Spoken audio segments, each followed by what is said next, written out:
Samson and the Philistines. When the Philistines captured Samson, they poked out his eyes, bound him with strong ropes, and threw him in a prison cell. They chained him to a great stone wheel, and day after day he pushed the wheel to grind their corn. They thought they had beaten him for good, but Samson's hair began to grow again, and week by week, month by month, his hair just kept on growing. Some time later, the Philistines decided to have a big party to celebrate Samson's capture and to thank their god Dagon for delivering him into their hands. What they didn't count on was the one true God, the God who had given Samson his strength, and he still wanted to use him to protect his people. There were more than 3,000 Philistines gathered in the temple on that day. The place was packed, and in the middle of the celebration, the rulers had Samson dragged before them. The people laughed and clapped when they saw him. "Our God has beaten our enemy!" they cheered, "and one who caused us so much trouble."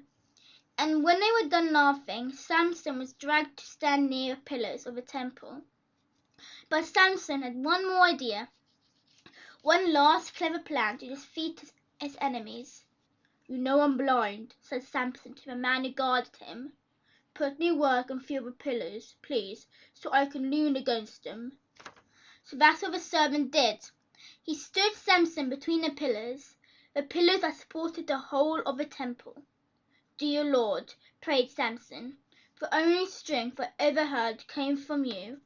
I remember that now, so I ask that you remember me and give me my strength just one more time." And with his left hand on one pillar and his right hand on another, he began to push. He pushed and the pillars creaked. He pushed and the pillars cracked. He pushed and the pillars crumbled. He pushed and the pillars collapsed. And when they did, the whole of the temple came crashing down with them. It crashed down on the Philistines, it crashed down on their rulers, and sadly it crashed down on Samson too. "Let me die with the Philistines," Samson cried to heaven. And so he did, killing many more with his death than he had ever done in his life, and doing what God had asked him to, protecting his people from their enemy. The end.